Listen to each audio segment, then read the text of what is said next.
Okay, so I'm going to do this review of Avatar: Fire and Ash. It was a pretty nice action movie and a pretty good story in my opinion. I do wish that there was a series rather than a movie, because even though this movie is like 3 hours long, or maybe even more than 3 hours long, give or take, I think there's just so much that's going on in this movie, and I just wish that they gave prospective characters more time, and we were able to see more interactions between certain characters, and also just get to see more of the character dynamics between them. But yeah, I'm just going to start with an overview of the story, and the movie basically starts off where we left off the last movie, where we're seeing the fallout between the death of Natayam, the other son of Jake and Nateri, and we've seen how much that has affected them, how that affected their family. Specifically, we're seeing it with the second son, whose name I cannot pronounce, forgive me. I'm gonna put it in the screen so you guys know who I'm talking about. And Jake and Nateri. And yeah, it was very heartbreaking to see them, particularly the son and Nateri, because just to see Nateri being so heartbroken and just broken in general. Like, I'm sure you guys could see this or find a clip somewhere on YouTube where the wife of the tribe leader, who is also the main healer of the water Navi, whose name I forget, and also I forget the name of the tribe that they're a part of, but they're the ones that we met in the Way of Water. She basically goes Jake because he's spending more time gathering weapons and everything like that, and she tells him no. It hasn't been that long since your son died. You should probably be with your wife instead of getting weapons that we are not in against our custom to even use anyway. So we're not even going to use them. And when she was saying that, and when she was saying that your wife needs you, it passed to Nateri, and you get to see that she's just completely dead inside. And when it comes to the son, he's constantly blaming himself for his brother's death, which I don't think he should be blaming himself. I don't blame him for wanting to save Spider in the last movie, and I think anybody in his position would have gone back, because he sees Spider as family, as a brother, and you're not gonna want to abandon somebody who you really cared about. So that's why I personally do not really blame him. Do I think that he was very reckless, even in this movie? Well, no, in this movie he wasn't that reckless. But in the second movie, yes, he was very reckless. But I still do not think that that's something that should be held against him. The only person who I think should be blamed is the Colonel, or I forget the character name, but Spider's dad. And sorry, I can't remember every character's name, and some of them are just very hard to pronounce. So forgive me if that annoys you, but I'm doing my best here. Yeah, so watching those two in particular deal with the death of Natayam, it was very hard. And yeah, this movie was very heavy and it went very dark. There was some comedy thrown here and there, but it was, for the most part, it was a pretty heavy movie. And yeah, but I do think that there's a lot to work with when it comes to what happens next, because we do have the answer of Carrie's birth, and now we also have this added scene with Spider. When I don't know if I should spoil it. I do think that it's already spoiled. Then you can find this information out there that his body had changed to be able to adapt to Pandora. So in those two scenes, I think would make for an interesting fourth or fifth movie, seeing how now that we know the truth of Carrie, how would that change things for the family and for the Navi as a whole? Because I have been seeing, or I should say I have seen a video talking about how because of how she was born and everything, she could become a very strong religious figure. Not to mention the potential of her powers. So that's something that I hope if we do get a fourth of this movie, which it depends on how much money this movie makes, which in the making of this video I do not know the box office if it was good or not. All I could say that when I went to watch the movie, I went to watch it the 18th or the 19th, and I watched the earliest screening of the movie, and there were not a lot of people in the theaters where I went, so take that how you may. I hope that it does make the amount of money we do get on to the two other movies that the director has planned, because like I said, I do think that there's potential for this franchise to keep going. And I do see potential for it to be like a series or something like that if the director chooses to go that route as well. Or even in like 5 years, somebody could do a reboot instead of rebooting it as a movie. They could reboot it as a series. But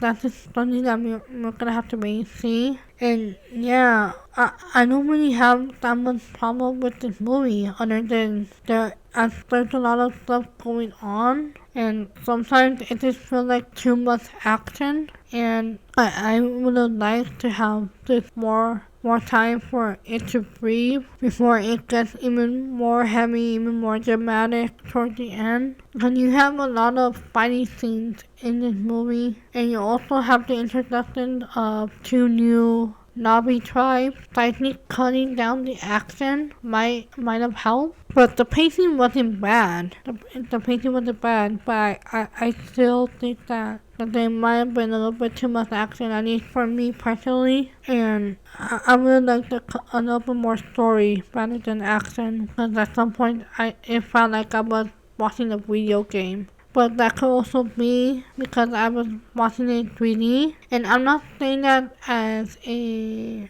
a bad way, because the movie looks beautiful, as all of the movies do. Well, I should say all of the Avatar movies do, but yeah, I didn't think that it would have probably benefited it a lot more if they would have cut down the action. And another problem that I did have was with Jake's character, how he was written, because I do think that when it comes to Jake's relationship with his son, who we saw in the last movie he was having problems bonding with and just connecting with. At the end of the last movie, it seemed like they made progress, that the relationship was starting to head towards a better direction. And in this movie, it almost felt like that the last scene with them together, when Jake does like the "I see you" line, it almost felt like that never happened. He's still very hard on his son. I wouldn't go so far to say that he blames his son for his brother's death, but I do think that there's some part of him that probably does think like, if you would have just listened to me, your brother would have still be alive, and your mom wouldn't be suffering the way she's suffering, and I wouldn't be hurting the way I'm hurting, and our family would have been together, and you just would have listened. But he to his credit, he never outright blames his son, but it does get to a point in the movie where it reaches a boiling point between them, and that's when his son decides to leave, because he has his own B plot, I guess you could say. I don't want to talk a lot about that, although just to say that I do like how they gave I forget the name of the animal, but I do like what they did with the B plot with the son, and I'm not gonna go into very much detail, but yeah, that's pretty much all I'm gonna say. I do like the pre-plot, but I do not like how Jake between his son in this movie.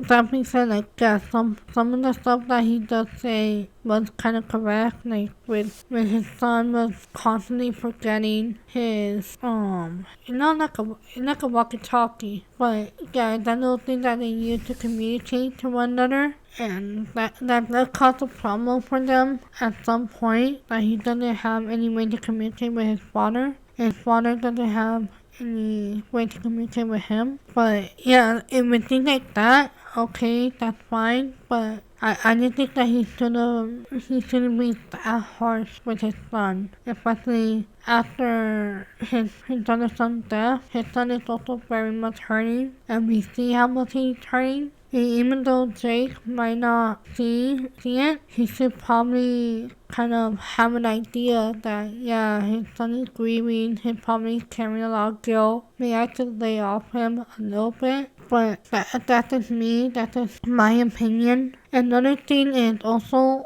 he doesn't really give that much grace to his son, but he gives some grace or a lot of grace to the guy who killed one of his sons. Like in this movie, there was at least 2 or 3 times where Jake was talking to Colonel, and he was trying to tell him, like, you're fully not me now because you lost your human body. You're technically not even who you think you are because it just has memory planted in your body. So why don't you just come and join us, or try to see why Pandora is so precious to Na'vi people? Tell him to look through different eyes or connect to something bigger. And I don't know, if that was me and this is the person who killed one of my children, I wouldn't be so quick to be that nice to him, or to even try to get him to come to my side. I would just right there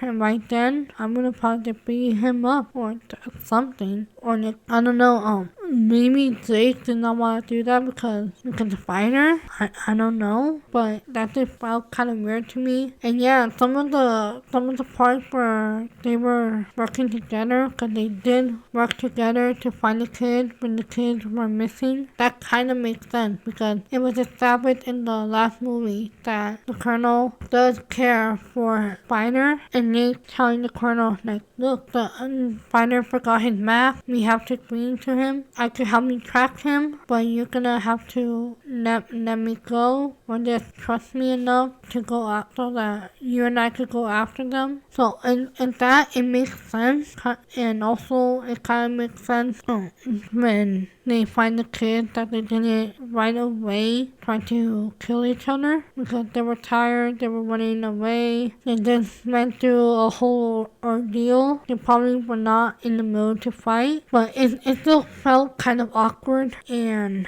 yeah, I just don't understand how Jake could just easily kind of in a way forgive him, but treat his son the way he treated him. And I don't know, that could just be me, but it just felt weird, the interaction between Jake and the Colonel. Other than that, I just think that there's just a lot of characters. Yeah, some of the characters did die and everything, so we're gonna have less characters in the next movie if God willing we do get a 4th and 5th movie, but I don't know.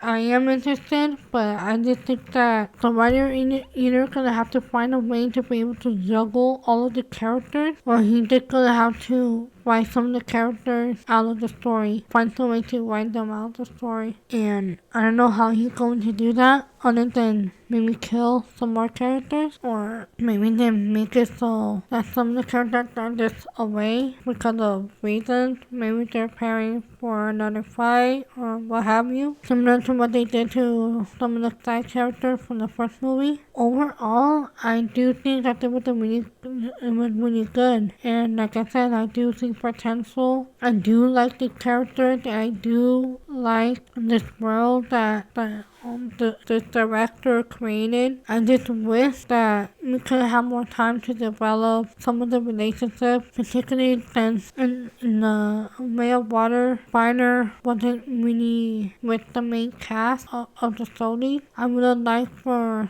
to see more interaction between Spiner and the other kids, and yeah, with the adults as well, because I would like to feel a lot more connection with Spiner, or I would like to feel the connect a lot more. I would like to see the connection between Spiner and the adults and the rest of the kids a lot more than what we got before the one scene that I don't want to spoil. But yeah, if you see the movie, I think you guys know which one I'm referring to. And also, I would like to have developed more of the culture of the two new tribes that we were introduced to, similar to how we developed the original Navi, the one from the forest and the one from the water in the Way of Water, because the ones that live on the airship and all that, they hardly got any airtime, and we didn't really get to see much of their culture. We got to see more of the other ones, but that because they were one of the main antagonists of this movie. Which, by the way, it was really cool to see Navi versus Navi. I don't know. I believe this is probably the first time that we saw something like that, so that was cool. But I would like to have developed their culture a lot more, and to develop more of the theme of losing your religion or going against your religion, because I think that's something very fascinating to kind of delve into. Funny, again, now that we know what happened to about Carrie, making Carrie and the leader of the Fire Navi, or I'm gonna refer to it as the Fire Tribe because I can't remember their name. Although I think they're called the Ash People, aren't they? Oh, but anyway, I'm gonna put some pictures up. I think that it was set up very well for her and Carrie to be kind of rivals. Somebody who turned their back on Ava, and somebody who is the one of the closest children of Ava. And yeah, I'm trying very hard not to go too much in detail and not to spoil too much, because I do think that this is a movie that needs to be seen, and preferably in the big screen. You still have a chance to see it, or when it goes on Disney Plus or something, I do recommend this. But I do think that this is set up for the fourth and fifth film to have have a rivalry between the two characters, and to see them be kind of like polar opposites. Yeah, but yeah, I think that's all I wanted to say. Really good movie. I hope to see more, and yeah, I need to. The characters are incredible, and I think that the acting was very good, and the writing was also very good. I could definitely see an improvement with the writing in this movie in particular compared to the first one. So yeah, I just hope that we get more and we get to see this whole story come to an end, because I just really do want more. I know that the director said that if he doesn't make a fourth or fifth film, that he will be satisfied with this ending. But personally, I'm not satisfied. I want more, but that is me being selfish. I think that there's still a lot of potential, a lot of stories that you can tell in this universe, and with these characters, there's a lot of places that you could go. And I know that there's also comic books, so that could also be another way to kind of continue the story. If they don't want to do like an animated TV show or something like that. But so I just really hope that we do get more of this world, and we do get to see Pandora again in the near future. And yeah, I think that's all I wanted to say. Very good movie, and thank you for watching this video. Have a good day, and because I forgot to say this in my last video that I posted. I hope you guys had a very good Christmas, and I hope you guys have a happy New Year. And yeah, I just hope that you guys' Christmas was good, and you were able to spend it with your family and with your loved ones. And I hope you guys are able to spend your New Year's with your family, with your loved ones, and that you guys have good health and all of that. Just the best of wishes to everybody. But thanks guys for watching, and have a good day. Take care.